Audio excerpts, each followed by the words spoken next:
चलिए, tunnel problem.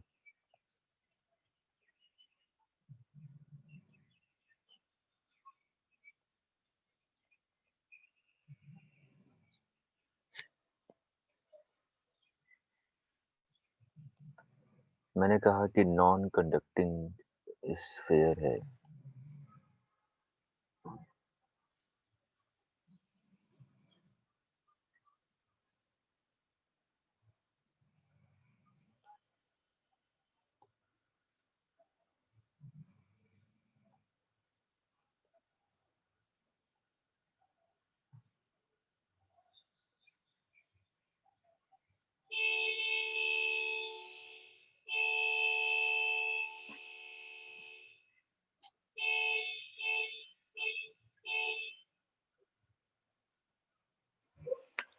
ये आपका non conducting sphere.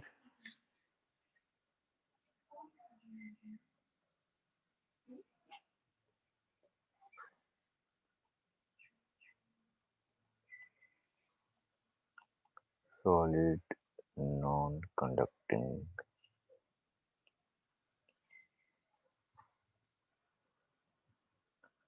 Same question gravitation में आते हैं। ठीक है, कि अर्थ में एक टनल बना दिया जो कि सेंटर से पास हो रहा है, इस टाइप के क्वेश्चन। अब मैंने कहा कि इसके सेंटर पे आपका एक चार्ज पार्टिकल रखा हुआ है -q, मास m, और इसकी चार्ज डेंसिटी दी हुई है रो कूलम पर मीटर क्यूब।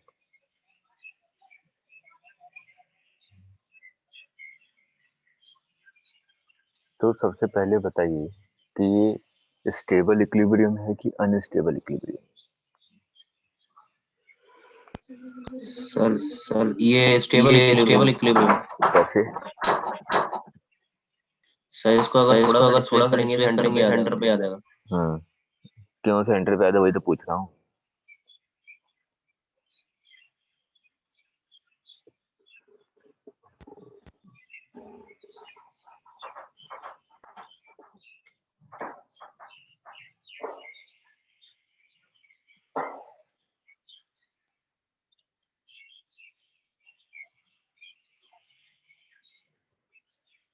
जल्दी बोलिए, क्यों आ जाएगा? तो जबरदस्ती बोल दिया कि सेंटर पे आ जाएगा, सर और मैं मान लूंगा। इलेक्ट्रिक फील्ड के अपोजिट डायरेक्शन में जाएगा। इलेक्ट्रिक तो फील्ड हम ये मान सकते हैं सेंटर से इलेक्ट्रिक फील्ड।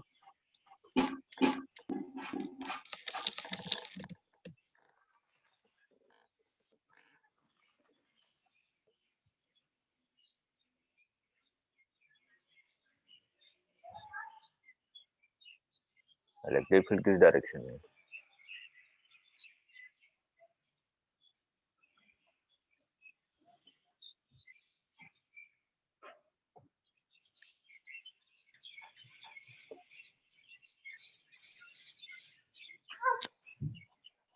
अरे कल ही तो बताया था, अगर ये स्फीयर है, इस पे ये पॉजिटिव चार्ज है,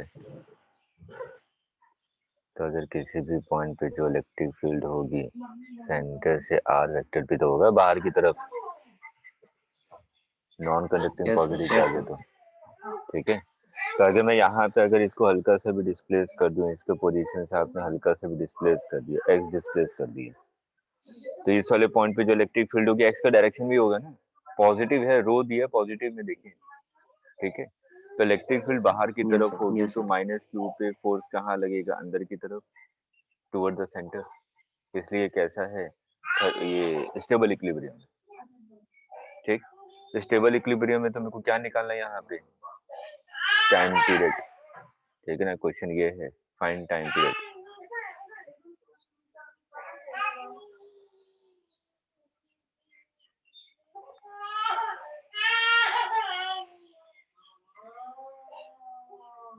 सबसे पहले देखिए, इस पोजीशन पे इलेक्ट्रिक फील्ड कितनी होगी? याद कीजिए, कल लिखा था electric field is equal to rho R divided by 3 epsilon naught. यहाँ पे आर की जगह क्या होगा? Rho x divided by 3 epsilon naught. तो फोर्स कितना हो जाएगा, force will be equal to minus q into E minus rho x divided by 3 epsilon naught into q. तो टाइम पीरियड क्या हो जाएगा, F is equal to minus k x होता है ना, हम लोगों ने एसएचएम में पढ़ा है, ठीक है। तो के की वैल्यू क्या आ गई, rho upon 3 epsilon naught into Q, यही है ना के की वैल्यू। तो यहाँ पे टाइम पीरियड क्या हो जाएगा, T is equal to 2 pi under root M upon K, M upon K रखेंगे तो ये नीचे कितना आ जाएगा, ऊपर आ जाएगा 3 epsilon naught divided by rho Q.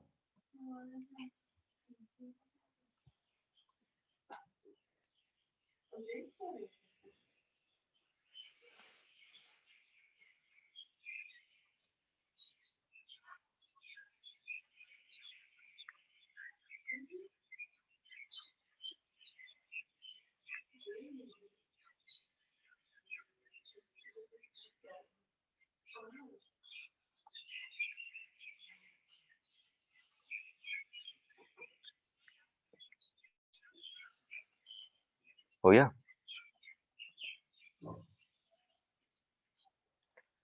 चलिए अगला क्वेश्चन।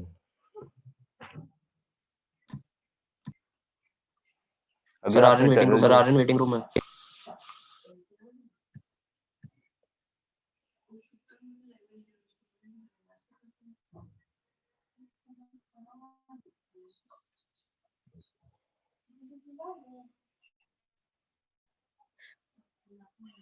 इस बार जो टनल था वो आपका सेंटर से पास हो रहा था, अब जो टनल है किसी और पोजीशन से पास हो रहा है, मैंने मान लिया है कि आपका नॉन कंडक्टिंग स्फीयर है।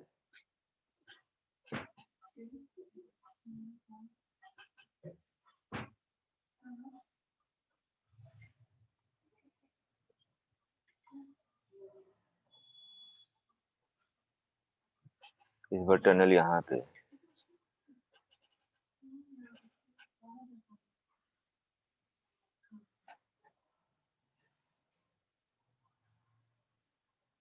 नॉन कंडक्टिंग सॉलिड स्फीयर है,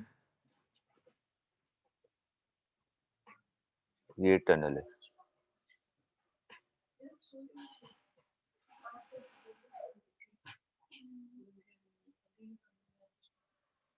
वही क्वेश्चन, यहाँ पे चार्ज कौन सा है, minus Q small mass M, और इन दोनों के बीच की जो डिस्टेंस है वो स्मॉल डी।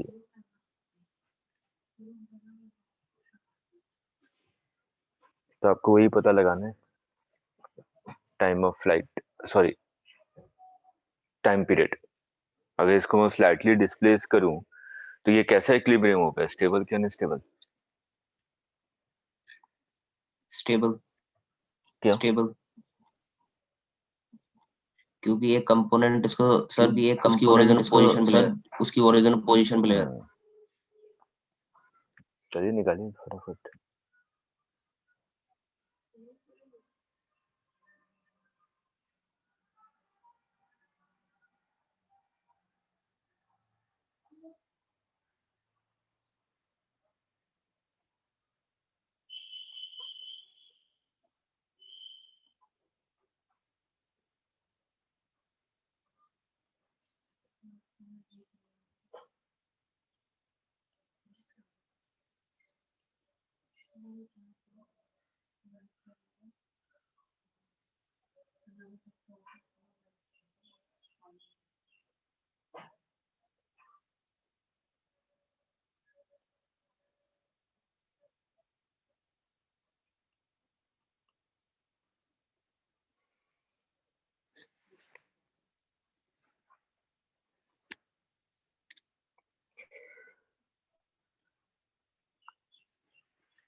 सर उतना ही आ रहा है, सर उतना ही आ रहा है।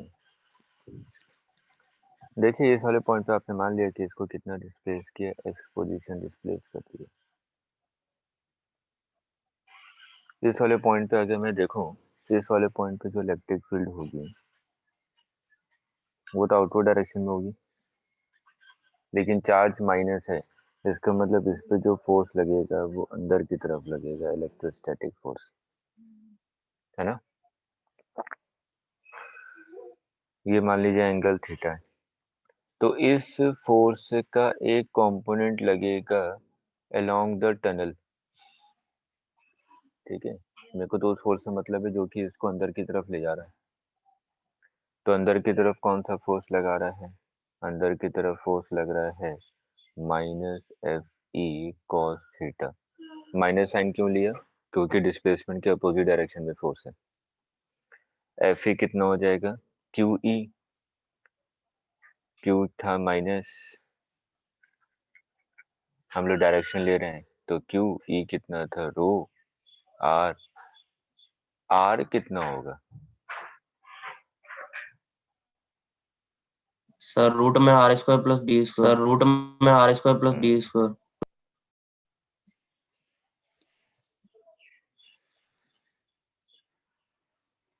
Under root x square plus D square.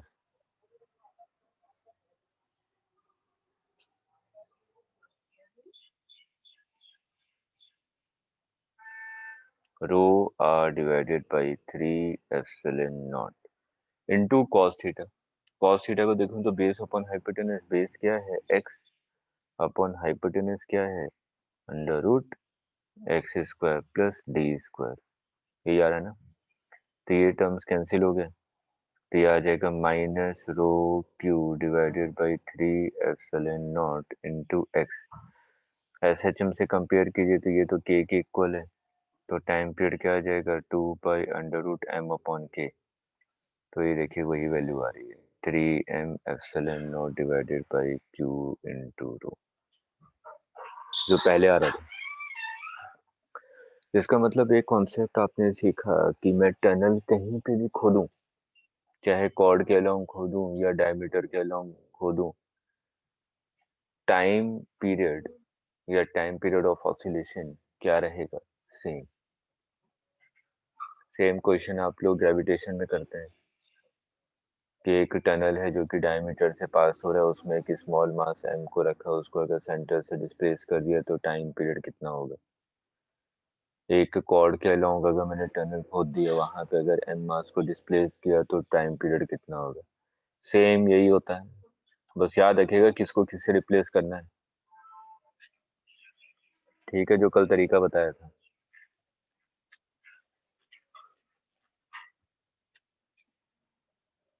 हो गया, नोट कर लिया। Yes sir, yes sir.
अच्छा ये तो क्लियर है ना कि अगर मैं किसी भी पोजीशन पे चार्ज को रखूं तो उस पे जो फोर्स लगता है वो टूवर्ड द सेंटर लगता है। अभी दो क्वेश्चन में यही तो किया था, ठीक। तो मैंने यहाँ पे क्या किया है, माइनस क्यू चार्ज को रखा और उसको सेंटर से r/2 डिस्टेंस पे रखा, तो इस पे फोर्स किस डायरेक्शन में लग रहा है, टूवर्ड द सेंटर। तो अगर मैं इस पोजीशन पे इसको छोड़ दूं, रिलीज कर दूं, तो ये सेंटर की तरफ दौड़ेगा ना। अगर सेंटर की तरफ दौड़ेगा तो एक्सीलरेट करेगा। तो मेरे को बताना है कि ये जब सेंटर पे पहुंच गया तो इसका वेलोसिटी या स्पीड कितनी थी। चलिए जल्दी से कीजिए।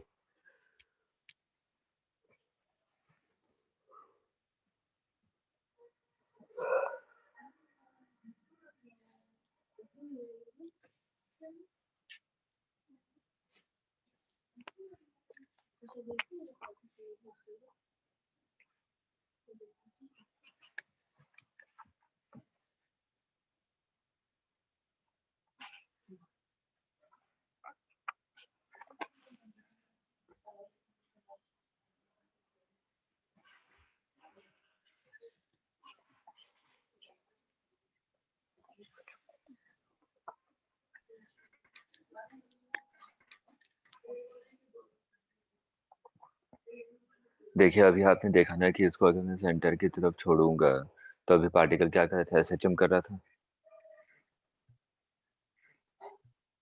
तो अगर यहाँ पे भी ये एसएचएम करेगा तो इस एसएचएम का एम्पलीट्यूड कितना होगा, r/2। एक्सट्रीम पोजीशन है ये, यहाँ से रिलीज किया मतलब वेलोसिटी 0 है, तो ये सेंटर की तरफ जाएगा, इसका मतलब एम्पलीट्यूड कितना है, r/2। मैक्सिमम वेलोसिटी क्या होती है, सेंटर पे होती है, मीन पोजीशन पे। तो इसका मीन पोजीशन तो वही है सेंटर पे, जहाँ पे नेट फोर्स कितना है, 0। नेट फोर्स मीन पोजीशन पे 0 होता है। याद आ रहा है एसएचएम की सभी चीजें। तो यहाँ पर अगर मैं, दो तरीके हैं मेरे पास।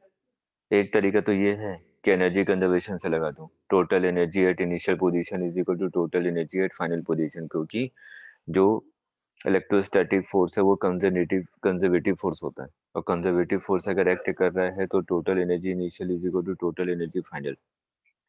एक तरीका ये है। दूसरा तरीका कि ये एसएचएम करेगा तो वी मैक्स, सेंटर पे वी मैक्स कितना होता है, ए ओमेगा के इक्वल होता है, और ए क्या है आपका r/2, और ओमेगा क्या है 2π/t। टी तो अभी थोड़े पहले निकाला है, टी निकाला था ना एसएचएम का, वो टी की वैल्यू यहाँ पे पुट कर दीजिए, वी मैक्स आ गया। अगर मेरे को एनर्जी के टर्म में लिखना है, मैं मेथड बता देता हूँ ताकि आपको क्लियर रहे कि हाँ दूसरा मेथड कैसे अप्लाई कर सकते हैं। अगर एनर्जी के टर्म में लिखूं तो टोटल इनिशियल एनर्जी, किसी भी आर डिस्टेंस पे कल आपने पोटेंशियल निकाला था, आर डिस्टेंस पे पोटेंशियल कितना था, के Q divided by 2r³ 3r² minus r², याद आ रहा है। इसको अगर मैं q से मल्टीप्लाई कर दूंगा तो मेरे को क्या मिल जाएगा, potential energy q into V, तो माइनस q इंटू वी होगा ना।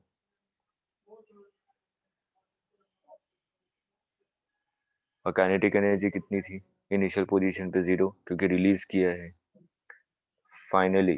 फाइनली वो कहाँ पहुंच गया, सेंटर पे। सेंटर पे पोटेंशियल कितना होता है, 3/2 के Q divided by R into minus q कर देंगे तो potential energy at the centre आ जाएगा। प्लस जब सेंटर पे पहुंचा तो उसके पास क्या था, हाफ mv², यहाँ से v निकल जाएगा और एक v ऊपर से निकाल लिया। दोनों मेथड है आपके पास सॉल्व करने के, क्लियर है।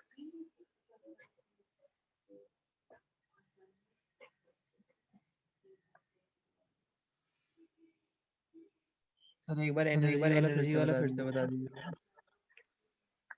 किसी भी r डिस्टेंस पे कल हम लोगों ने पोटेंशियल लिखा था, yes sir. Potential at distance r, तो ये वही है। ठीक है सर।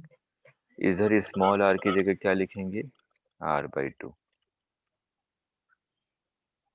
पोटेंशियल को अगर मैं q से मल्टीप्लाई कर दूंगा तो क्या मिलेगा, पोटेंशियल एनर्जी। जी सर।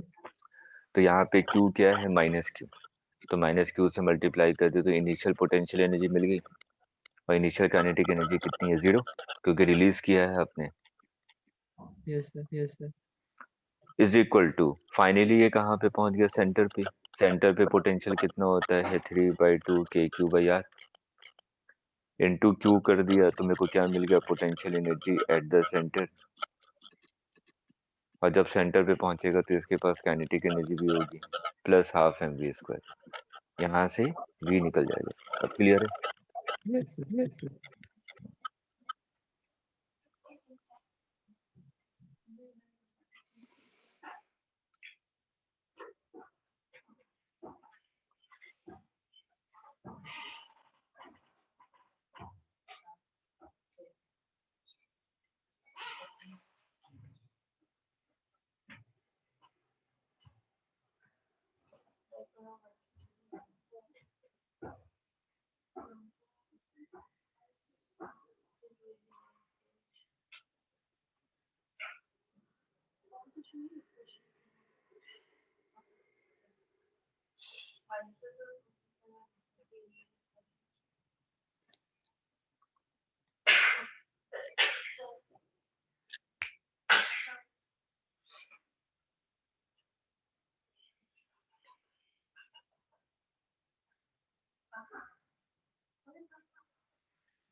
नोट कर लिया? Yes sir, yes sir.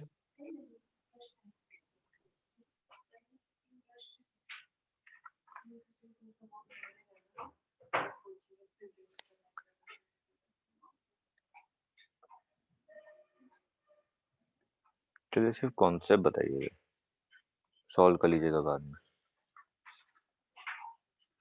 मैंने कहा कि कुछ ऐसा नॉन कंडक्टिंग स्फीयर है,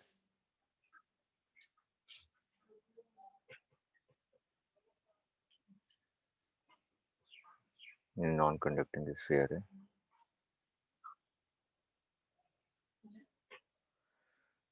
यहाँ पर क्यू चार्ज है, मास m है और इसकी density rho coulomb per metre cube है।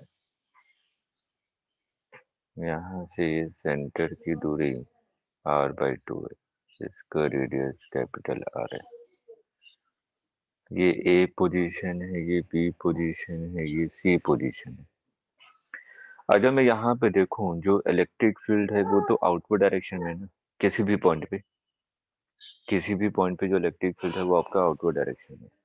इसका मतलब अगर मैं क्यू चार्ज को देखूं तो इस क्यू चार्ज पे जो इलेक्ट्रिक फील्ड के कारण फोर्स लग रहा होगा वो कहाँ लग रहा होगा? बाहर की तरफ। तो अगर ये फोर्स बाहर की तरफ लग रहा है तो इस फोर्स के मैंने कहे दो कंपोनेंट हैं, एक इस डायरेक्शन में है, एक परपेंडिकुलर डायरेक्शन में। तो मेरे को तो टनल के अलोंग देखना है, तो टनल के अलोंग ये क्या है, बाहर की तरफ फोर्स है ना। तो ये जो क्यू चार्ज है ये टनल के अंदर एंटर तो नहीं होना चाहता क्योंकि इस पे फोर्स बाहर की तरफ लग रहा है। तो मेरा क्वेश्चन ये है, इस क्यू चार्ज को कितनी मिनिमम वेलोसिटी दूं ताकि ये सी तक पहुंच जाए?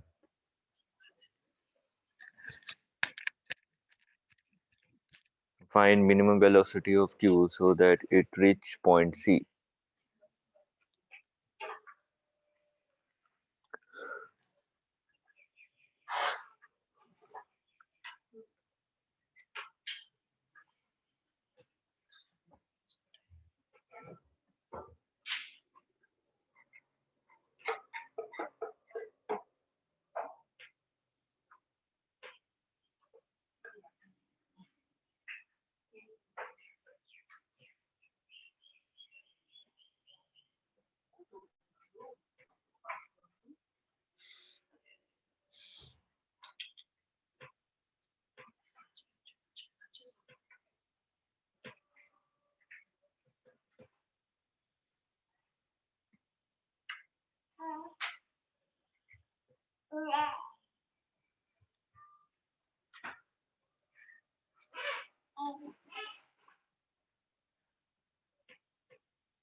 इसमें कॉन्सेप्ट क्या लगाएंगे, क्योंकि सेम क्वेश्चन वहां पे भी आता है ग्रेविटेशन में कि एक प्लैनेट से मैं मास को फेंक रहा हूँ, ये आईटी में पूछा था कि एक प्लैनेट है, वहां से मास को फेंकूंगा, वो दूसरे प्लैनेट तक पहुंच जाए तो मिनिमम वेलोसिटी कितनी देनी पड़ेगी। सेम क्वेश्चन वैसे यही है।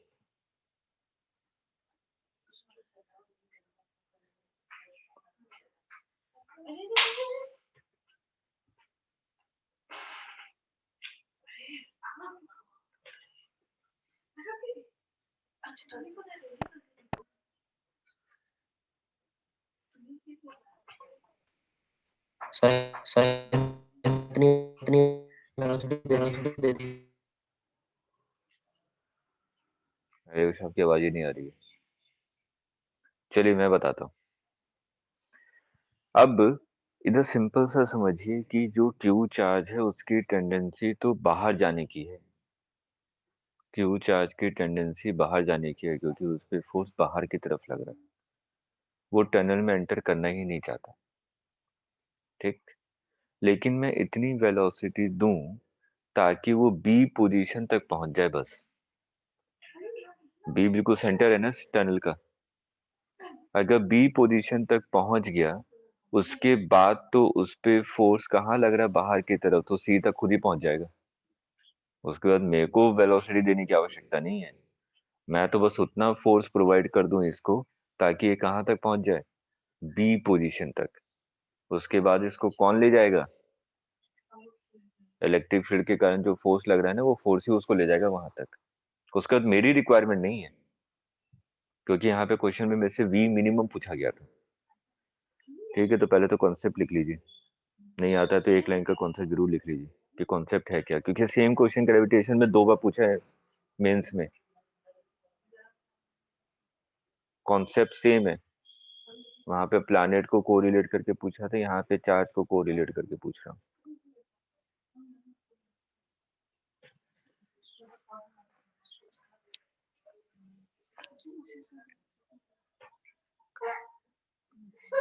तो हम लोग यहाँ पे क्या लिखेंगे, हम लोग बस potential energy, sorry, energy conservation लगाएंगे किस पॉइंट पे, total energy at A is equal to total energy at B. Total energy at A कितना है, q into k Q by R, ये पोटेंशियल एनर्जी है, प्लस काइनेटिक एनर्जी कितनी है, half m v square, और B position पे potential energy कितनी है, क्यू इंटू वी, वी कितना है, के Q divided by 2r cube 3r square minus r square by 4, ये डिस्टेंस r बाई 2 का होल स्क्वायर। ठीक है, प्लस काइनेटिक एनर्जी 0, मैं तो मिनिमम निकालना चाहता हूँ ना कि यहाँ तक पहुंच जाए बस, तो बस यहाँ से v मिनिमम आ जाएगा।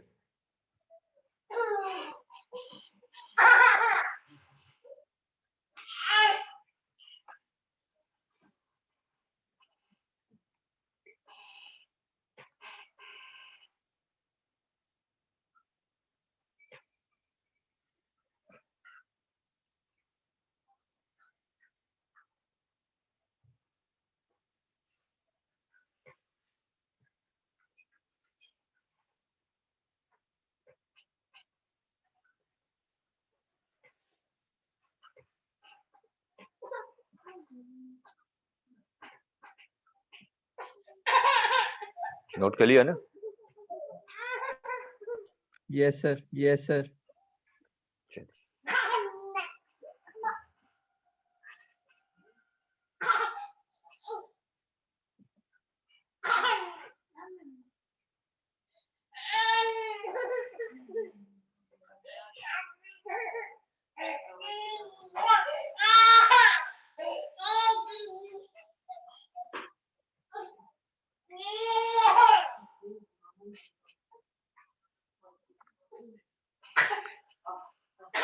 अब इस क्वेश्चन पे ध्यान से समझिए, मैंने कहा कंडक्टिंग है कैविटी, मतलब कि कंडक्टर है, नॉन कंडक्टिंग है।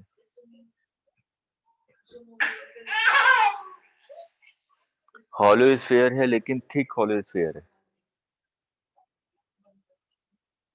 ये रेडियस R1 है और आउटर का रेडियस R2 है।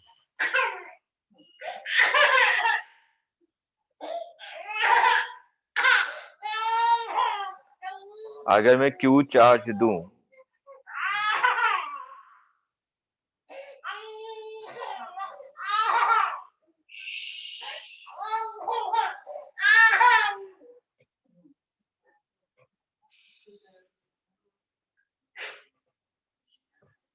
तो इसके सरफेस पे ये यूनिफॉर्मली खुद से डिस्ट्रीब्यूट हो जाएगा क्योंकि कंडक्टर है।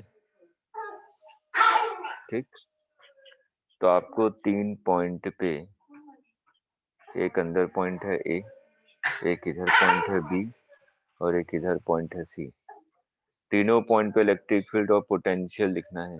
लिखिए फटाफट, फिर मैं लिख रहा हूँ।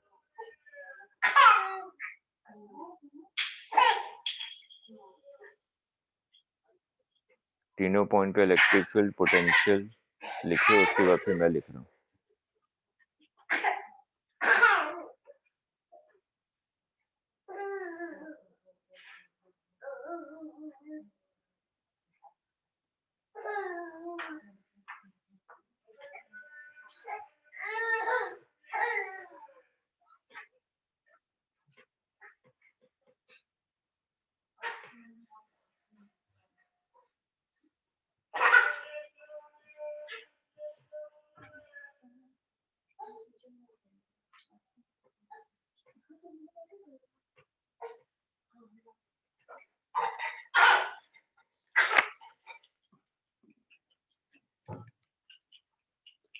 निकालिए। चलिए मैं लिखता हूँ, तो उसको देखिएगा और समझिएगा, फिर बताइएगा। ए पॉइंट पे लिखा 0, बी पॉइंट पे लिखा 0, सी पॉइंट पे लिखा K Q by small R, centre से आर डिस्टेंस मान ली इसको। ए पॉइंट पे पोटेंशियल लिखा K Q by R2, B point पे पोटेंशियल लिखा K Q by R2, C point पे पोटेंशियल लिखा K Q by small are. कौन सा पॉइंट है जो नहीं समझ में आया?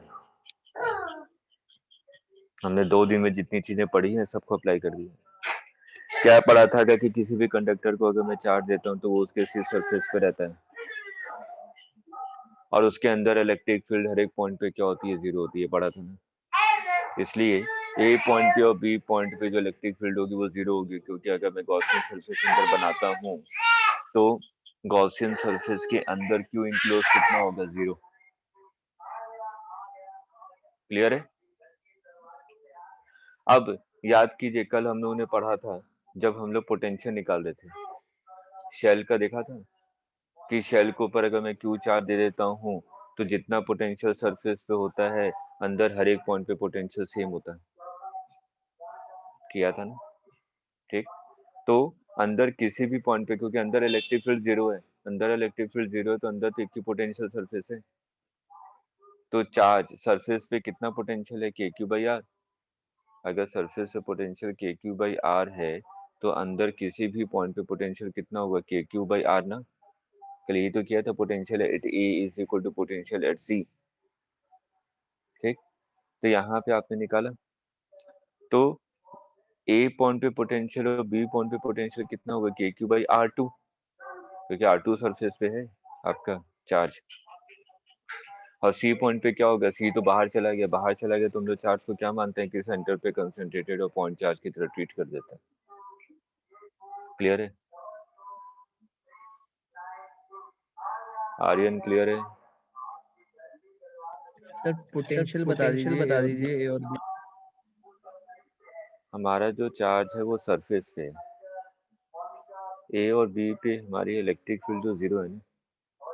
इलेक्ट्रिक फील्ड अगर जीरो है तो अंदर पूरा का पूरा पॉइंट कैसा है, इक्विपोटेंशियल है। अगर इक्विपोटेंशियल है तो जितना पोटेंशियल सेंटर पे होगा उतना ही पोटेंशियल अंदर किसी भी पॉइंट पे होगा।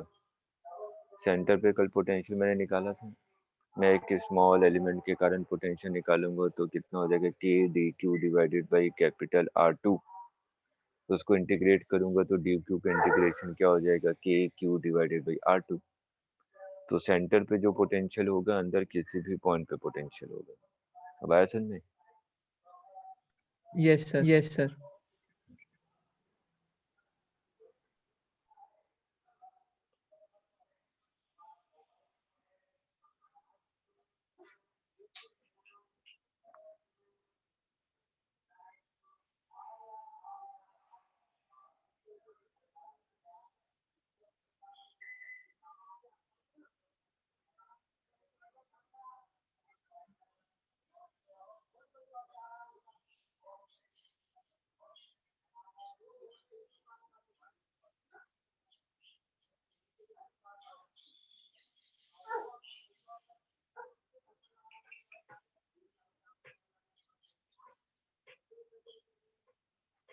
ये आपका R1 R2 वही रेडियस है,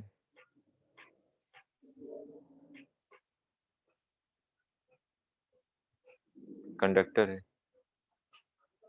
ये कंडक्टिंग मटेरियल है। मैंने क्या किया, सेंटर पे क्यू चार्ज रख दिया, सेंटर पे क्यू चार्ज रखा है, तो इसके कारण होगा क्या, पहले तो उसके बारे में सोचिए।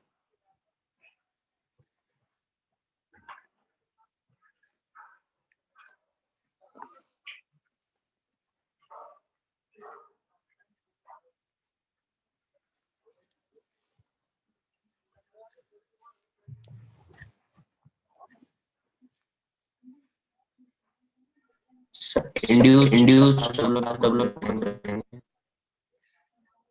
ठीक है, मतलब कि अंदर में इंड्यूस चार्ज डेवलप होगा क्योंकि कंडक्टर है, प्लस क्यू चार्ज है तो यहाँ पे माइनस क्यू चार्ज आएगा। और फिर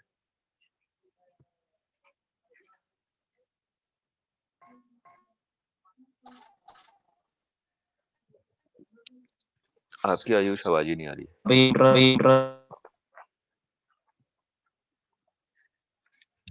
आवाज नहीं आ रही है, छोड़ दीजिए। और कोई याद कीजिए, कल मैं पॉइंट बता रहा था कि अगर कंडक्टर है तो उस पे जो चार्ज होगा सिर्फ और सिर्फ सरफेस पे ही होगा, मटेरियल में चार्ज नहीं हो सकता। किया था ना गॉसियन सरफेस मान के हम लोगों ने।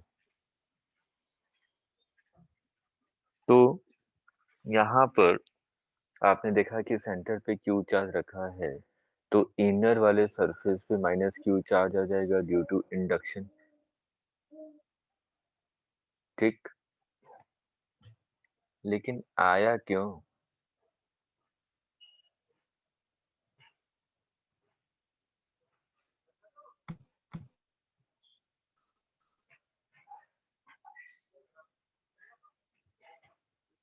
हो जाएंगे फील्ड जीरो होती है कंडक्टर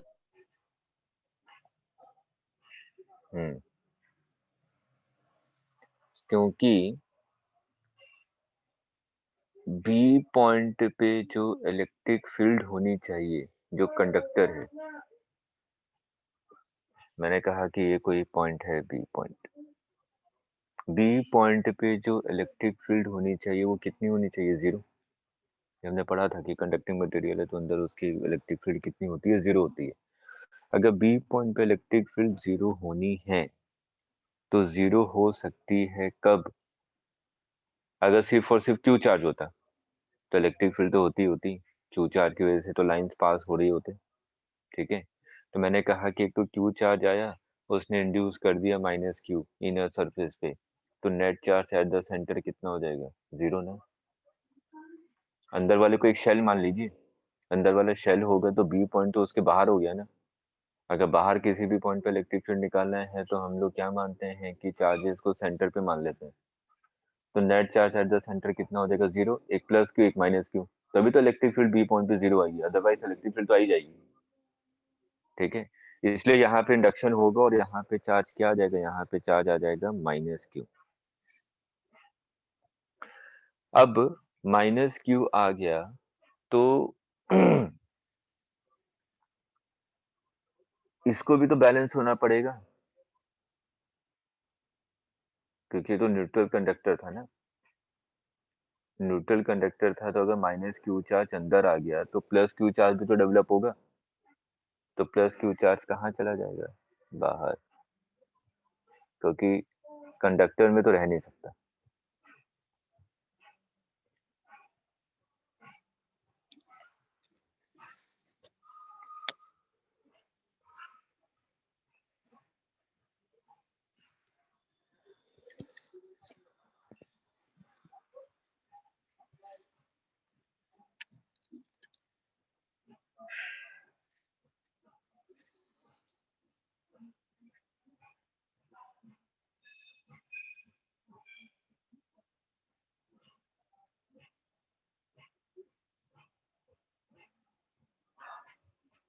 क्लियर है? यस सर, मैंने यस सर। क्वेश्चन जब स्टार्ट किया था तो मैंने यहाँ पे कंडक्टर पे कोई भी चार्ज नहीं लिया था। कंडक्टर पे कोई चार्ज नहीं था ना, वो तो मैंने सिर्फ सेंटर पे क्यू चार्ज को रख दिया था। अगर कंडक्टर में शुरुआत में कोई चार्ज नहीं है तो फाइनल कंडीशन में भी कंडक्टर पे कोई भी चार्ज नहीं होना चाहिए। ऐसा हो रहा है क्या? देखिए, कंडक्टर के अंदर वाले सरफेस पे चार्ज कितना है, माइनस क्यू, और बाहर वाले सरफेस पे चार्ज कितना है, प्लस क्यू। तो net charge on the conductor is 0। शुरुआत में भी कंडक्टर पे 0 चार्ज था, अभी भी कंडक्टर पे 0 चार्ज है। क्लियर है?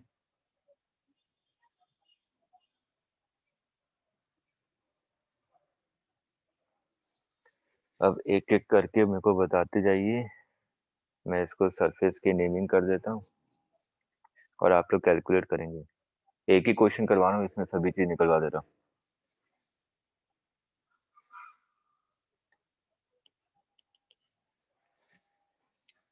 एक मिनट, पेंसिल चार्ज करूँ।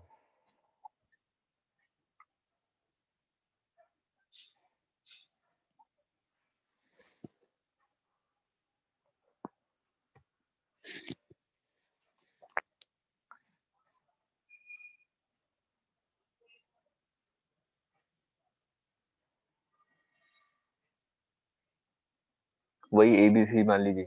कैविटी में मान लीजिए पॉइंट ए, बीच में मान लीजिए पॉइंट बी, और बाहर मान लीजिए पॉइंट सी। तीनों पॉइंट पे आपको क्या निकालना है, इलेक्ट्रिक फील्ड एंड पोटेंशियल। यही क्वेश्चन है कि जी, find electric field and potential at point A B and C. A अंदर कैविटी में है, बी जो बनाया हुआ है, और सी बाहर है।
हो गया, ट्राई कर लिया?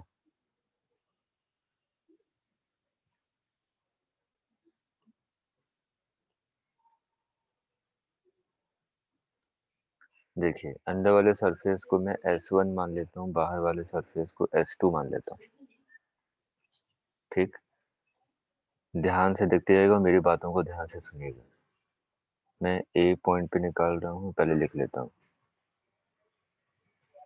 ड्यू टू Q, Q का मतलब जो सेंटर पे चार्ज रखा हुआ है, ड्यू टू पहला surface, due to second surface, और उसके बाद नेट। बहुत इंपॉर्टेंट क्वेश्चन है और इजी भी है, टिपिकल नहीं है। अगर सभी चीजें ध्यान में होंगी तो क्वेश्चन इजी है। सबसे पहले ए पॉइंट पे निकालते हैं। फिगर को ध्यान से देखते जाइए और मेरी बातों को ध्यान से सुनते जाइए। आपने कॉपी में फिगर बना लिया है ना? अपनी कॉपी में देखिए और मेरी बातों को ध्यान से सुनिएगा बस। अपनी कॉपी में देखिए। ए पॉइंट पे अगर मैं देखूं तो क्यू चार्ज के कारण जो इलेक्ट्रिक फील्ड होगी वो होगी के क्यू बाई आर स्क्वायर, क्योंकि एक पॉइंट चार्ज है, पॉइंट चार्ज की वजह से किसी भी आर डिस्टेंस पे इलेक्ट्रिक फील्ड होती है के Q by R square. S1, S1, सिर्फ S1 को देखिए और सभी चीजों को भूल जाइए। जो S1 है वो तो एक हॉलो स्फीयर है। हॉलो स्फीयर के अंदर किसी भी पॉइंट पे इलेक्ट्रिक फील्ड कितनी होती है? 0। तो S1 के कारण जो इलेक्ट्रिक फील्ड होगी वो 0। S2, सिर्फ और सिर्फ S2 के कारण, तो S2 भी क्या है? एक हॉलो स्फीयर है। और सभी चीजों को भूल जाइए। S2 भी क्या है? एक हॉलो स्फीयर है। और हेलो स्फीयर के अंदर किसी भी पॉइंट पे इलेक्ट्रिक फील्ड कितनी होती है? 0 होती है। देखो, नेट इलेक्ट्रिक फील्ड निकालना है तो वो कितना हो जाएगा? K Q divided by R square. तीनों को ऐड कर दिया। अब हम लोग आते हैं बी पॉइंट पे। अगर मैं बी पॉइंट पे आ रहा हूँ तो बी पॉइंट पे सिर्फ और सिर्फ क्यू के कारण, तो क्यू तो एक पॉइंट चार्ज है, तो बी पॉइंट पे इलेक्ट्रिक फील्ड कितनी हो जाएगी? K Q divided by R square.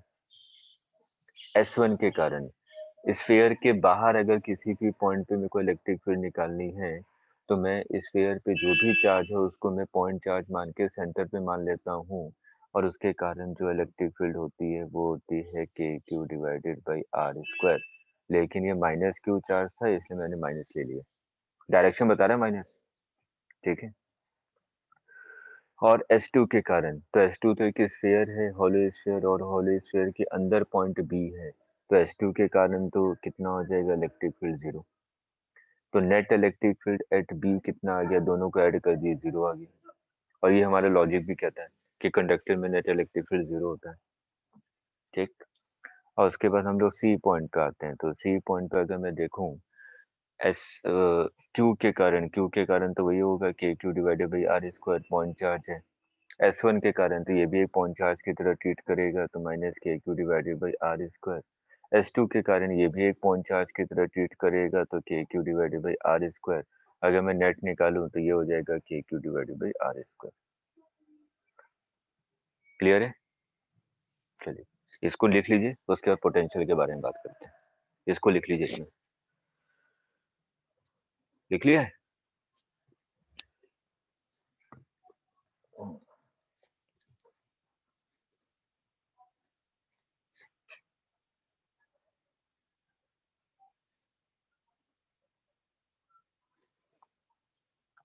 Potential at ए,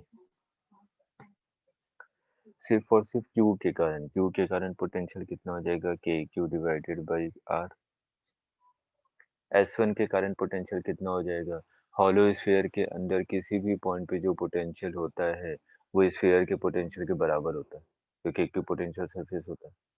तो यहाँ पे जो पोटेंशियल हो जाएगा वो हो जाएगा minus K Q divided by R1। S2 के कारण, तो S2 के कारण ये तो हॉलो स्फीयर है, हॉलो स्फीयर के अंदर किसी भी पॉइंट पे पोटेंशियल उसके सरफेस के पोटेंशियल के इक्वल होता है, तो ये हो जाएगा K Q divided by capital R2।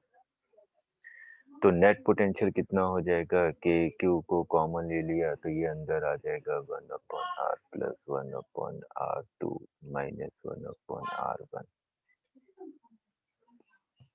Clear है? अब हम लोग बी पॉइंट पे पोटेंशियल निकालते हैं। तो बी पॉइंट पे पोटेंशियल निकालेंगे तो क्यू के कारण तो पॉइंट चार्ज है के Q divided by are. S1 के बाहर पॉइंट है तो ये भी पॉइंट चार्ज की तरह ट्रीट करेगा के क्यू डिवाइडेड बाई आर। और S2 के अंदर पॉइंट है तो इसलिए यहाँ पे जो सरफेस पे पोटेंशियल होगा वही इस वाले पॉइंट पे पोटेंशियल होगा। तो यहाँ पे नेट कितना आ जाएगा K Q by are to. है समझ में? उसके बाद हम लोग आते हैं सी पॉइंट पे। तो सी पॉइंट तो बाहर है तो क्यू के कारण पोटेंशियल के क्यू बाई आर। S1 के कारण पोटेंशियल ये भी पॉइंट चार्ज की तरह ट्रीट होगा और जो सरफेस S2 है वो भी पॉइंट चार्ज की तरह ट्रीट होगा। तो नेट पोटेंशियल कितना हो जाएगा के क्यू बाई स्मॉल। आगे समझते हैं।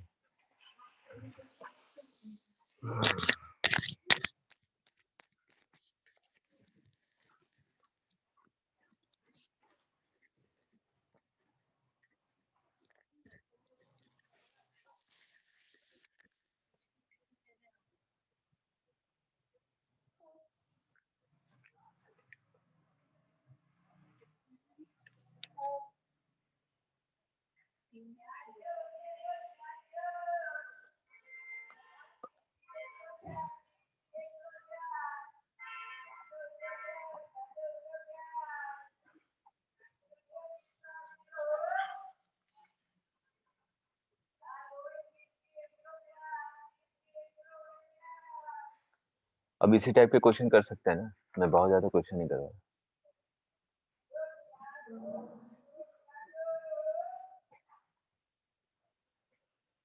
एक कॉन्सेप्ट है, हेडिंग डाल लीजिए इलेक्ट्रोस्टैटिक शील्डिंग। इस पे थियरी के क्वेश्चन बहुत बन जाते हैं इलेक्ट्रोस्टैटिक शील्डिंग पे।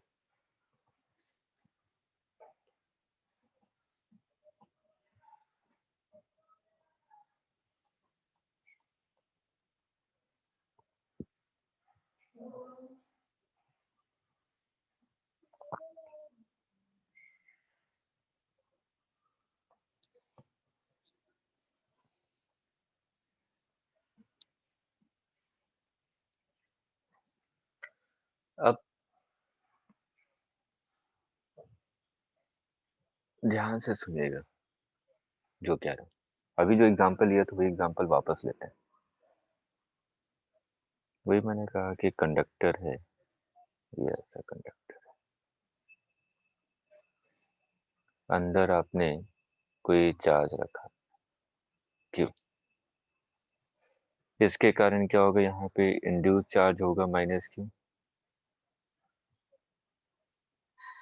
मैंने कहा कि इंड्यूस चार्ज हुआ यहाँ पे, इसलिए क्यू आई लिख रहा हूँ। ठीक है, इस क्यू के कारण इंड्यूस चार्ज हुआ माइनस क्यू और इसके कारण बाहर चार्ज आया क्यू, आउटसाइड में आ रहा है इसलिए क्यू नॉट लिख रहा हूँ। ये हो रहा था ना पिछले क्वेश्चन में, ध्यान दीजिए। अंदर आपने क्यू चार्ज रखा था तो अंदर वाले सरफेस पे माइनस क्यू चार्ज आया था और बाहर वाले सरफेस पे प्लस क्यू चार्ज आया था। लेकिन यहाँ पे सिर्फ नोटेशन के लिए मैंने क्या कहा कि अंदर आपने क्यू चार्ज रखा, ये कंडक्टर है, कंडक्टर है ये पूरा। मैंने कहा सेंटर पे आपने प्लस क्यू चार्ज रखा तो अंदर वाले सरफेस पे माइनस क्यू चार्ज आया और बाहर वाले सरफेस पे प्लस क्यू चार्ज आया। लेकिन सिर्फ और सिर्फ नोटेशन के मैंने आई लिखा है यहाँ पे, माइनस क्यू आई, मतलब कि इनर सरफेस पे चार्ज, आउटर सरफेस पे चार्ज मैंने क्यू नॉट लिखा हुआ है। कंफ्यूज मत होगा, सभी एक ही है, क्यू ही है। हम्म।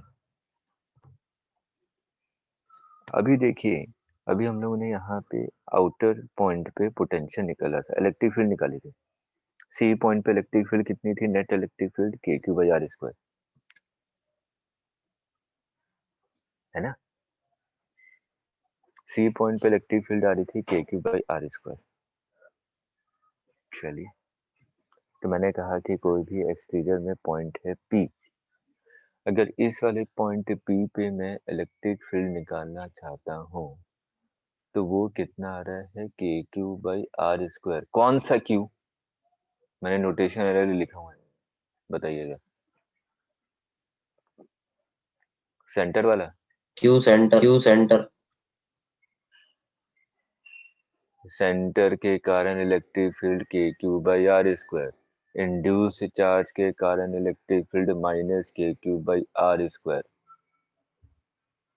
और क्यू नॉट के कारण electric field K Q by R square. अरे है कौन सा ये मैं कैसे पता लगाऊं कि किसके कारण आ रहा है? तभी कॉन्सेप्ट समझ में आएगा।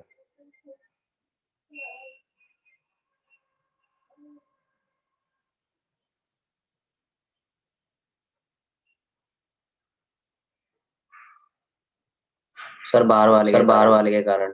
क्यों?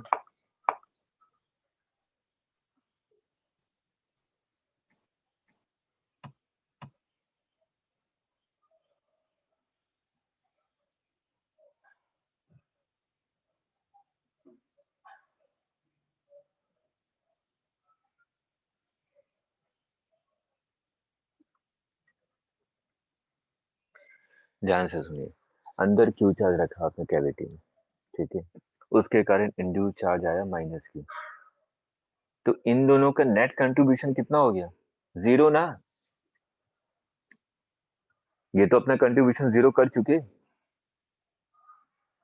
अंदर क्यू चार्ज था, उसके कारण इंड्यूस हो गया माइनस क्यू।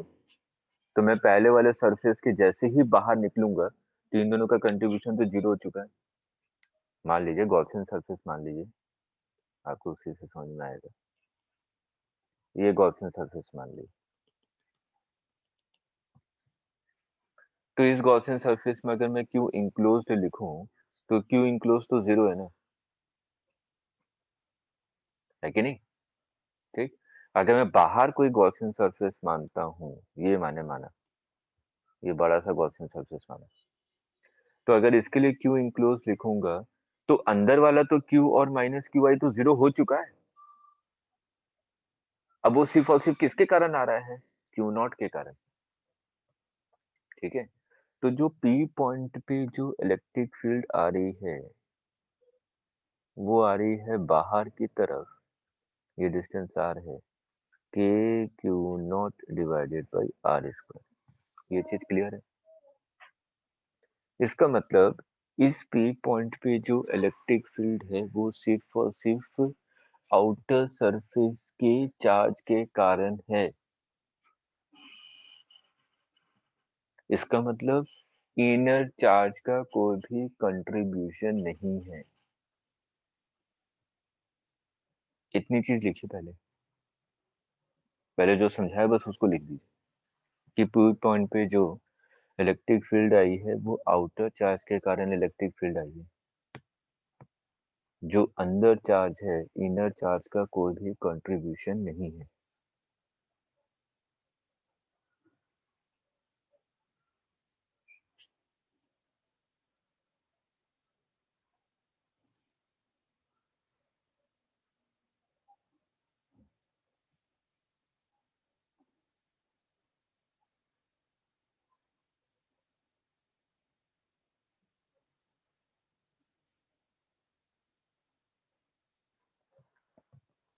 देख लिया?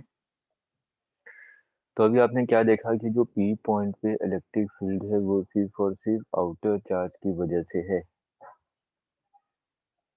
इसका मतलब अंदर वाले चार्ज का कोई भी कंट्रीब्यूशन नहीं है। उल्टा सोचिए, उल्टा। अगर मैंने कहा कि पी पॉइंट पे मैंने कोई चार्ज क्यू रख दिया, स्मॉल क्यू चार्ज, तो इस स्मॉल क्यू चार्ज की वजह से जो भी इफेक्ट आएगा वो किस पे इफेक्ट आएगा? आउटर वाले चार्ज पे ना। अंदर वाले चार्ज पे कोई इफेक्ट नहीं आएगा। जैसे बोलो उल्टा सोचिए। अभी आपने क्या सोचा कि पी पॉइंट पे जो इलेक्ट्रिक फील्ड है वो सिर्फ और सिर्फ आउटर चार्ज की वजह से है। इसका मतलब पी पॉइंट पे अंदर वाले चार्ज का कोई भी कंट्रीब्यूशन नहीं है। तो मैंने कहा कि अगर मैं पी पॉइंट पे कोई भी स्मॉल क्यू चार्ज रखता हूँ तो उसके कारण आउटर वाले चार्ज पे फर्क पड़ेगा लेकिन अंदर वाले चार्ज पे फर्क नहीं पड़ेगा। अगर अंदर वाले चार्ज पे कोई भी फर्क नहीं पड़ रहा है तो बाहर में क्यू चार्ज रखने का मतलब क्या हुआ है, एक्सटर्नल इलेक्ट्रिक फील्ड। अगर मैं बाहर कोई क्यू चार्ज रखूंगा तो उसकी फील्ड होगी ना। तो मैंने कहा कि अगर इस सिस्टम को अगर मैं किसी भी एक्सटर्नल इलेक्ट्रिक फील्ड में रखता हूँ तो कैविटी के अंदर जो चार्ज है उस चार्ज पे कोई भी फर्क नहीं पड़ेगा। इसका मतलब इस कंडक्टर ने उसको एक प्रोटेक्शन प्रोवाइड कर दिया है। इसी प्रोटेक्शन को नाम देते हैं इलेक्ट्रोस्टैटिक शील्डिंग। आगे समझ में कहानी, लिख लीजिए फटाफट 2 लाइन।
हो गया।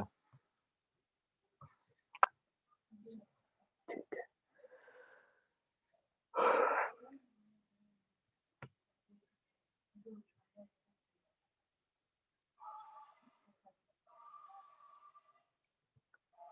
मैं ऐसे कोई भी कंडक्टर बना लेता हूँ। मैंने कहा कि कोई भी कंडक्टर, ये कंडक्टर है और बीच में कैविटी है। अगर इस कंडक्टर में अंदर कोई चार्ज है क्यू आई तो इसके कारण यहाँ पे चार्ज इंड्यूस होगा माइनस क्यू आई। बाहर चार्ज आ जाएगा क्यू नॉट। और मैंने कहा कि बाहर एक्सटर्नल फील्ड है ई एक्सटर्नल। मैं कोई सा भी पॉइंट ले रहा हूँ बी।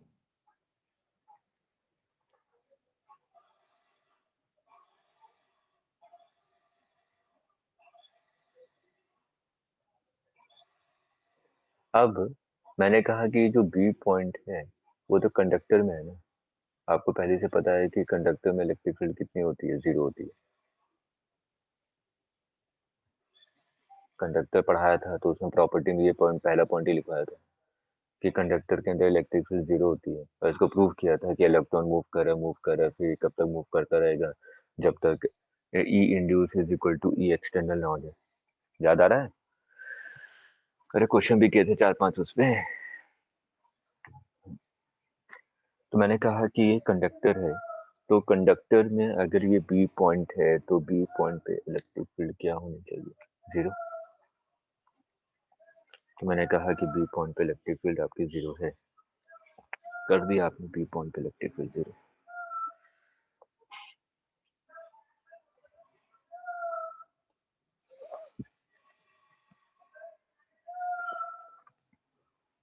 अब देखिए, सिर्फ कॉन्सेप्ट है समझने के लिए, क्योंकि इसके आगे 2-3 एप्लीकेशन इस पे बेस्ड क्वेश्चन आईटी ने पूछे तो वो बताने में।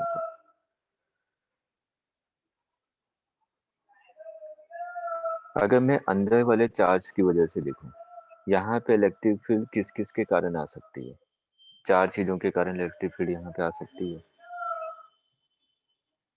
एक तो अंदर में जो प्लस क्यू आई चार्ज है, जिसके कारण इंड्यूस चार्ज हुआ माइनस क्यू आई, और बाहर में चार्ज आया क्यू नॉट, और जो एक्सटर्नल इलेक्ट्रिक फील्ड है।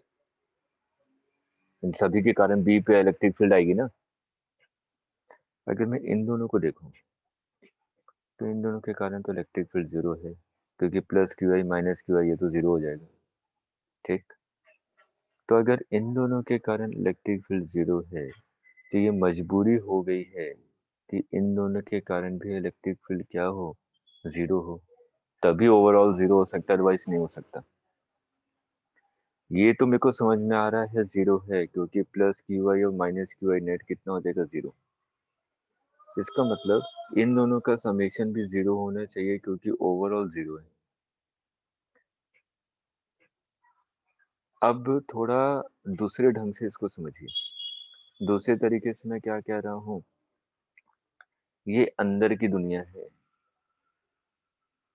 और ये बाहर की दुनिया है।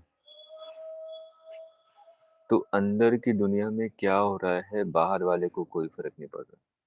बाहर की दुनिया में क्या हो रहा है, अंदर वाले को कोई फर्क नहीं पड़ रहा। दोनों एक दूसरे से इंडिपेंडेंट हैं। आ रहा है, कंडक्टर ने ये काम किया है, जो ये मटेरियल है ना कंडक्टर, इसने ये काम किया है, अंदर और बाहर को दोनों को बाइफरकेट कर दिया कि तुम्हें मुझसे मतलब नहीं, मुझे तुमसे मतलब नहीं। तो इसलिए एक लाइन खींच दी है दोनों के बीच में। ठीक है, इस चीज को ध्यान में रखिए और अगले क्वेश्चन का जवाब देते चलिए।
ड्रॉ कर लिया।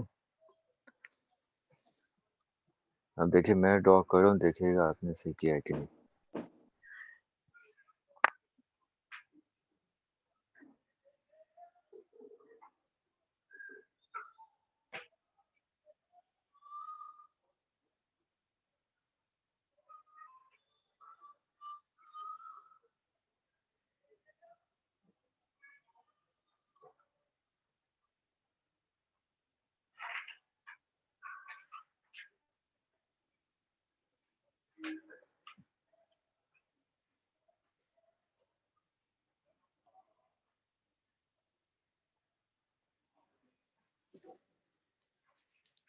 ऐसा किया ड्रॉ। अभी आपने देखा कि मटेरियल में इलेक्ट्रिक फील्ड जीरो है। मटेरियल में इलेक्ट्रिक फील्ड जीरो है, इसका मतलब ये इक्विपोटेंशियल सरफेस है। और पहले हम लोग पढ़ चुके हैं कि इक्विपोटेंशियल सरफेस पे जो इलेक्ट्रिक फील्ड लाइंस होती है परपेंडिकुलर फॉल करती है। तो बस यहाँ से क्यू चार्ज यहाँ पे रखा हुआ, यहाँ से सरफेस पे परपेंडिकुलर लाइन ड्रॉ कर दी जाएगी। अब बाहर भी परपेंडिकुलर डायरेक्शन में इलेक्ट्रिक फील्ड बाहर निकलेगी, ये तो होगा। अब ऐसा में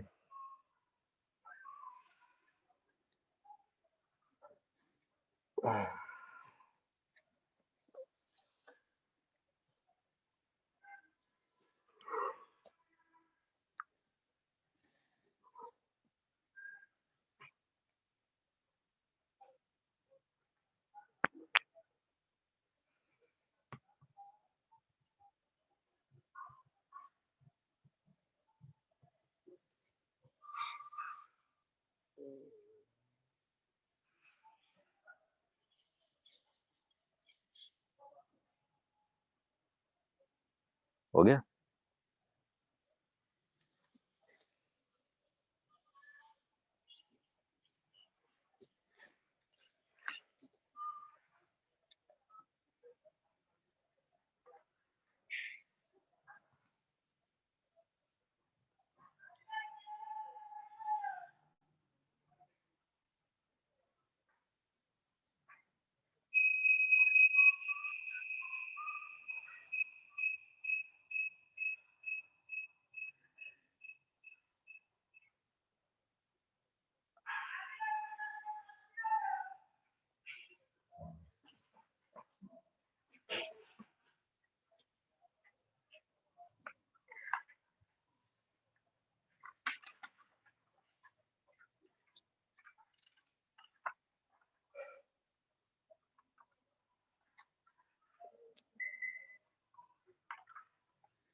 एक ये शेल है, एक ये शेल है, इसका रेडियस है 4r, इसका रेडियस है कैपिटल R। ये A सरफेस है, ये B सरफेस है। इस पे चार्ज है आपका +q और इस पे चार्ज है +2q। और मैंने क्या किया, इसको वायर से कनेक्ट कर लिया, इसको स्विच ऑन कर दिया, तो दोनों कनेक्ट हो जाएंगे। ये कनेक्शन से पहले था, ठीक है, कनेक्शन से पहले दोनों पे चार्ज डिस्ट्रीब्यूशन ये था। अब आपसे पूछा गया find final charge distribution after connecting wire, find final charge distribution after connecting wire.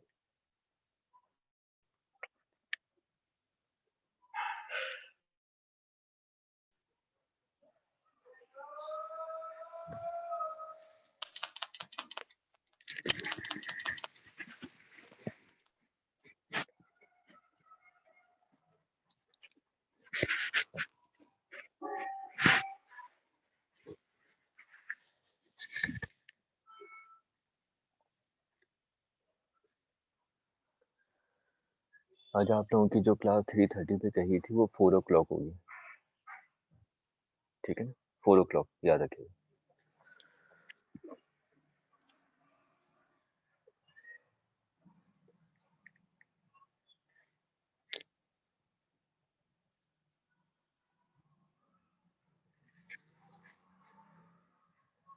चलिए पहले देखिए, जल्दी करते हैं। मैंने कहा कि इस वाले केस में देखो तो इसकी पोटेंशियल कितनी है, VA is equal to KQ/R, और इसकी पोटेंशियल कितनी है, VB is equal to KQ divided by R, मतलब कि KQ डिवाइडेड बाई 2R। किसका पोटेंशियल ज्यादा है, A का, ठीक। तो हमेशा चार्ज कहाँ से कहाँ मूव करता है, from higher potential to lower potential. तो जैसे आपने इसको कनेक्ट कर दिया तो आपने कहा कि यहाँ से कितना चार्ज मूव किया, Q। अगर यहाँ से Q चार्ज मूव करेगा तो यहाँ पे कितना चार्ज रह जाएगा, Q माइनस Q, और यहाँ पे कितना चार्ज आ जाएगा, 2Q प्लस Q, यही होगा ना। और ऐसा कब तक होता रहेगा, जब तक दोनों का पोटेंशियल सेम ना हो जाए।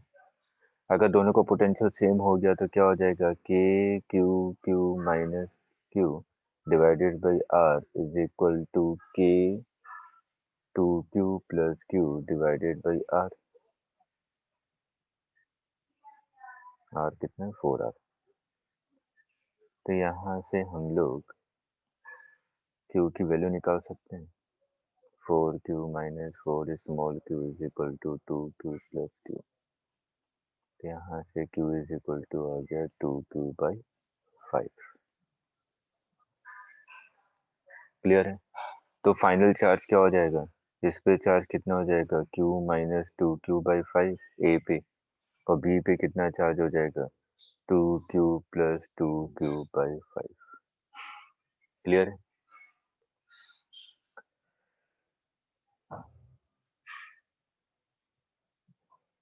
तो ये पहली वैरायटी होगी।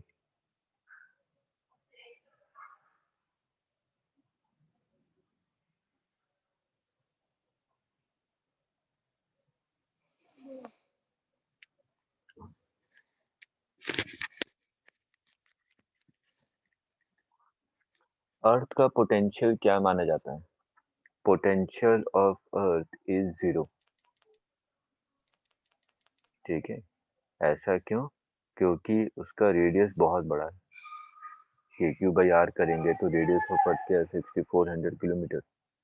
किलोमीटर को मीटर में कन्वर्ट करेंगे तो यहाँ पे जो रेडियस है उसकी वैल्यू बहुत बड़ी है, इसलिए अर्थ का पोटेंशियल क्या माना गया है? 0। इसको याद रखिएगा। ठीक है,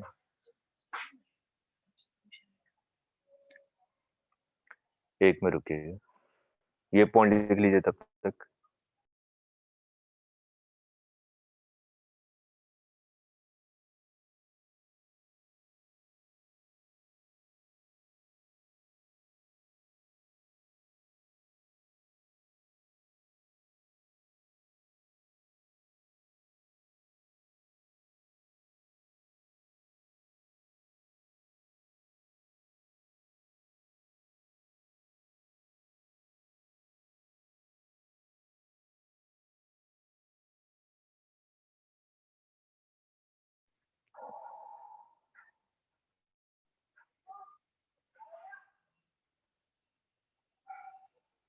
ये पॉइंट लिख लिया कि potential of earth is assumed to be 0। चलिए,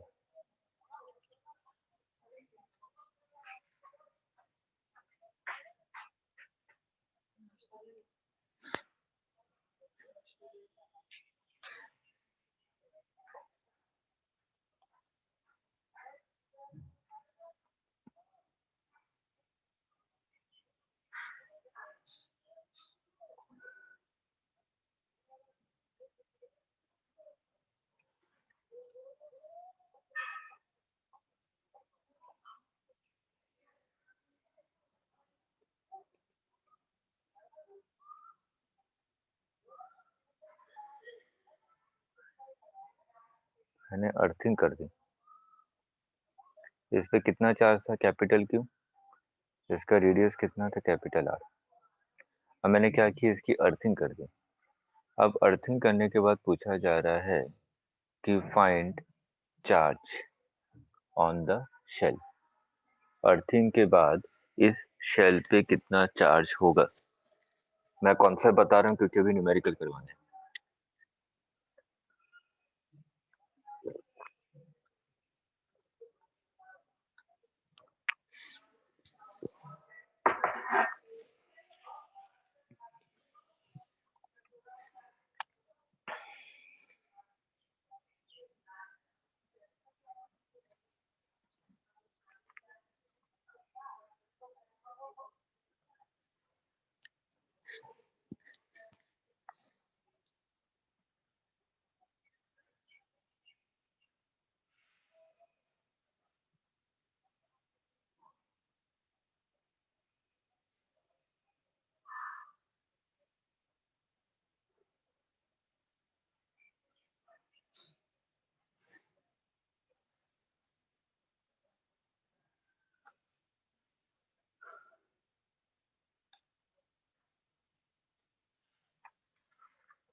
और एक लाइन का सॉल्यूशन इसलिए तो लिखवाया था Q will be equal to 0।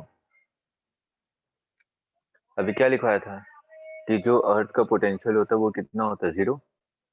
अगर अर्थ का पोटेंशियल 0 है तो यहाँ पे जो चार्ज है कहाँ से कहाँ मूव करेगा, from higher potential to lower potential. Starting में इसका पोटेंशियल कितना है, स्टार्टिंग में इसका पोटेंशियल है के Q divided by capital R, है ना। अब मैंने इसको वायर से कनेक्ट कर दिया, मतलब कि इसकी अर्थिंग कर दी। अगर अर्थिंग कर दूंगा तो ये पोटेंशियल भी किसके इक्वल होना चाहेगा, अर्थ के पोटेंशियल के इक्वल ना, क्योंकि अर्थ अभी मैंने बताया कि बहुत बड़ा है। तो अगर चार्ज यहाँ से यहाँ मूव करता है तो अर्थ के पोटेंशियल पे कभी फर्क नहीं पड़ने वाला, इतना बड़ा है अर्थ, ठीक है। तो इसलिए इस चीज को ध्यान में रखिएगा कि अगर इससे पहले वाले क्वेश्चन में हमने क्या कहा था कि ए और बी दो शेल थे, तो यहाँ पे higher potential to lower potential charge move कर रहा था, और चार्ज कब तक मूव करता रहता है, जब तक दोनों का पोटेंशियल सेम ना हो जाए।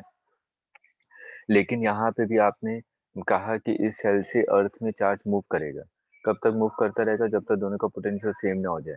लेकिन अर्थ इतना बड़ा है इसलिए इसका पोटेंशियल कभी भी चेंज नहीं हो सकता, इसका पोटेंशियल 0 ही रहेगा हमेशा। इसका मतलब अगर मैं किसी भी चीज को अर्थ करता हूँ तो उसका पोटेंशियल किसके इक्वल हो जाएगा, 0 के इक्वल। तो अगर इसका पोटेंशियल 0 के इक्वल हो जा रहा है तो क्यू की वैल्यू क्या आ जाएगी, 0 आ जाएगी ना। ये तो पूछ रहा था अर्थिंग के बाद क्या हो जाएगा। अर्थिंग के बाद इस कंडक्टर के ऊपर कोई भी चार्ज नहीं होगा।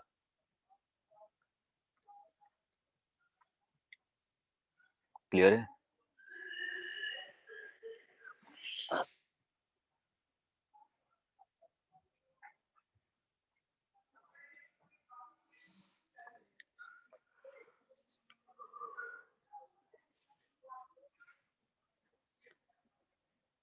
अगला क्वेश्चन,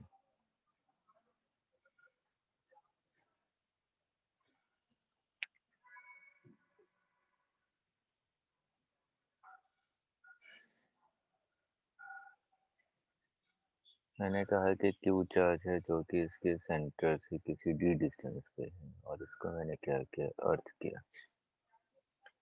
अर्थ करने के बाद पूछा गया कि इस पे कितना चार्ज आ जाएगा।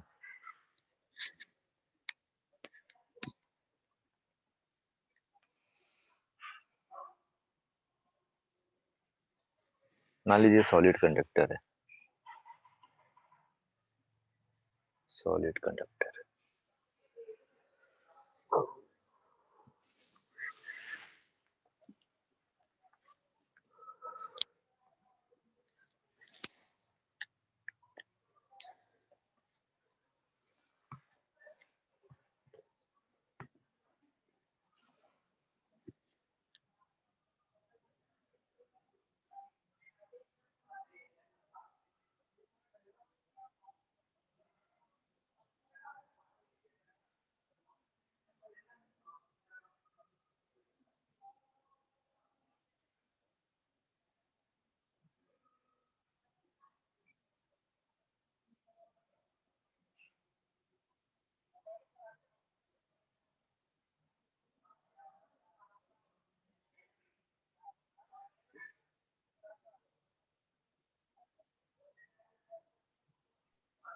Sir minus Q. गलत।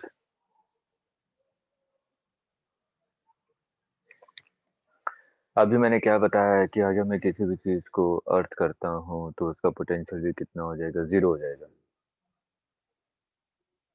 है ना। अगर इसका पोटेंशियल भी 0 हो गया तो मैंने कहा, अभी आपने कहा कि ये कंडक्टर है तो कंडक्टर में जितना पोटेंशियल सरफेस पे होता है उतना ही पोटेंशियल अंदर किसी भी पॉइंट पे होता है। तो के अंदर इलेक्ट्रिक फील्ड 0 होती है जबकि पोटेंशियल सरफेस होता है। तो मैंने कहा कि एट द सेंटर, अगर मैं सेंटर पे पोटेंशियल निकाल लूं तो इस पॉइंट पे पोटेंशियल इस क्यू चार्ज की वजह से है कि क्यू डिवाइडेड बाई डी। और मैंने कहा कि इस स्फीयर पे चार्ज आ गया क्यू, तो इसके कारण पोटेंशियल सेंटर पे कितना हो जाएगा कि Q divided by capital R. दोनों का समेशन किसके इक्वल होना चाहिए, 0 के इक्वल, क्योंकि इसको आपने क्या किया, अर्थ किया।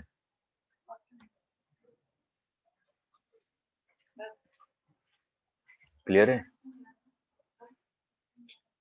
तो यहाँ से Q की वैल्यू आ जाएगी, ये आ जाएगा इधर, R और कैंसिल हो जाएगा, कॉमन हो Q हो जाएगा माइनस Q, इधर चल जाएगा, अरे यार क्या ये R है ये D है, ये D है ये R है, minus Q by D into R, Q cancel होगा। क्लियर है?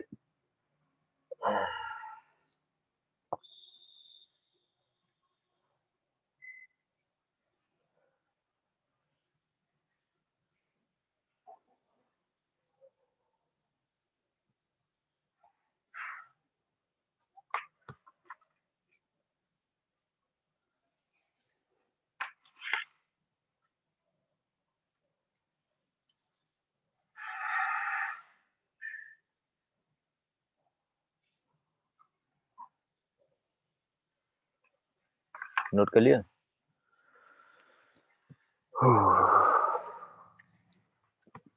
बस एक दो क्वेश्चन और जो शेल पे रिलेटेड क्वेश्चन पूछा था, आपने देखे होंगे। मैंने कहा ये शेल ऐसा, ये रेडियस R1 है, ये रेडियस R2 है, ये S1 ये S2, इस पे Q1 चार्ज है, इस पे Q2 चार्ज है।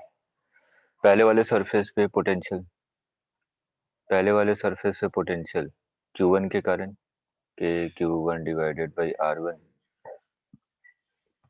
Q2 के कारण भी होगा। और ये क्या है, हॉलो स्फीयर के अंदर पॉइंट है, तो आपको पता है कि हॉलो स्फीयर पे जितना पोटेंशियल होता है वही अंदर भी पोटेंशियल होता है।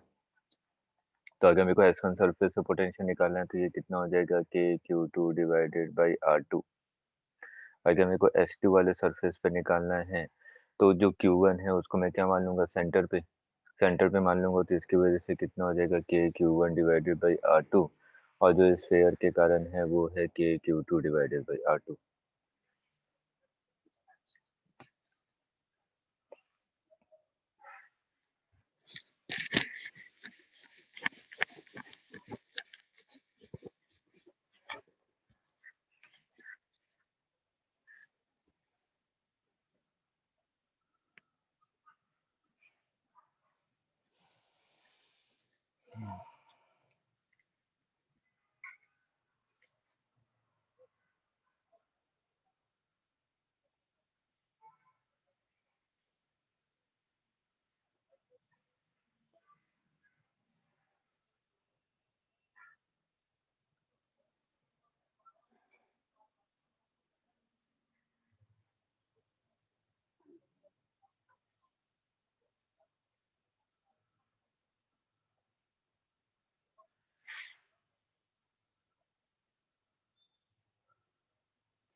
देखिए मेरे को क्या करना है, S2 सरफेस पे निकालना है, ठीक। अगर S2 सरफेस पे निकालना है तो जो अंदर वाला पॉइंट चार्ज है Q, उसके कारण कितना हो जाएगा के Q divided by R square, R कितना है 2R का होल स्क्वायर, सॉरी के Q बाई R। क्लियर है? पोटेंशियल के Q बाई R होता है ना। उसके बाद अंदर वाले पे माइनस Q चार्ज है, तो माइनस Q चार्ज भी पॉइंट चार्ज की तरह ट्रीट होगा, तो माइनस Q डिवाइडेड बाई कितना डिस्टेंस है 2R। उसके बाद S2 पे चार्ज कितना है 2Q, तो उसके कारण कितना हो जाएगा के 2Q डिवाइडेड बाई 2R। उसके बाद क्या है 4Q, तो 4Q तो बाहर है, तो 4Q बाहर है तो उस पे जितना पोटेंशियल होता है अंदर भी पॉइंट पे, हर एक पॉइंट पे वही पोटेंशियल होता है, तो 4Q के कारण कितना पोटेंशियल हो जाएगा के 4Q डिवाइडेड बाई 4R, तो नेट पोटेंशियल आ जाएगा।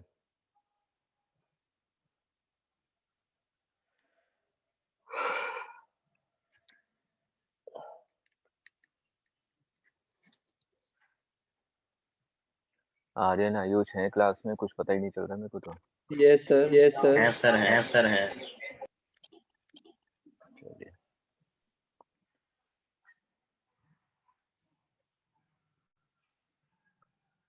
नोट कर लिया।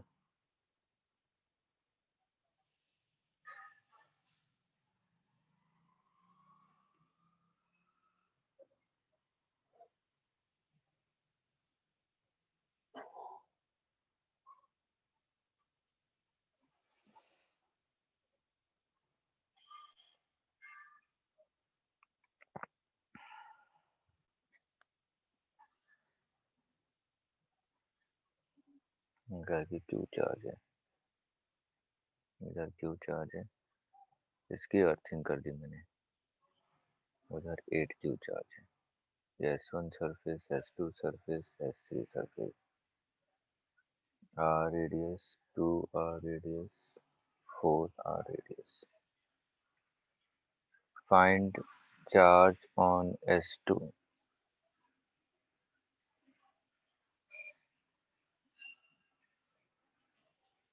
after earthing।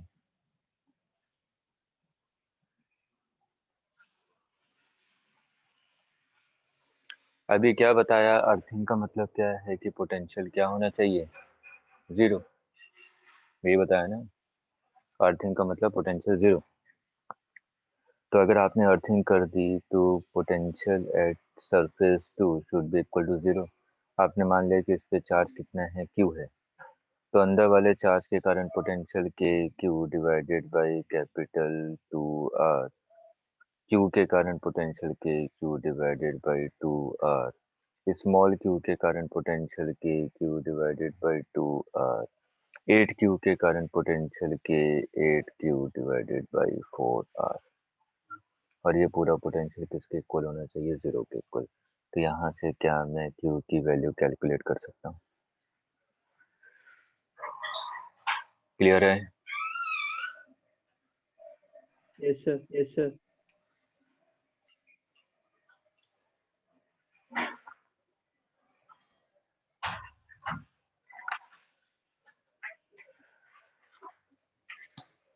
चलिए इसके आगे अब शाम को, मैं भी थक गया बहुत। ठीक है, 4 o'clock इवनिंग में बस 1-2 क्वेश्चन और इस पे, उसके बाद आपका मैं कैपेसिटर स्टार्ट कर दूंगा। ठीक है, आज स्टार्ट हो जाएगा कैपेसिटर इवनिंग में, सिर्फ 2-3 क्वेश्चन और। आज कैपेसिटर कोशिश रहेगी कि कल खत्म कर दूं, कल मॉर्निंग में क्लास, एक इवनिंग में, नहीं होगा तो संडे को एक मॉर्निंग में कैपेसिटर खत्म हो जाएगा आपका। बस हम लोगों के पास अगले 10 दिन और हैं पढ़ने के लिए, और 10 दिनों में हमें पूरा मैग्नेटिज्म खत्म करना है। ठीक है, मैं इलेक्ट्रोस्टैट में इतना डिटेल में जा रहा हूँ, मैग्नेटिज्म में नहीं जाऊंगा। ठीक, ठीक है, वहाँ ठीक पे है। कोई डेरिवेशन नहीं बताऊंगा, सिंपल फॉर्मूले उस पे बेस्ड न्यूमेरिकल। ठीक है, चलिए, okay, bye bye. Evening Thank you, में sir. 4 o'clock। Welcome. Thank you sir. Thank you, welcome Thank you, sir. Welcome welcome.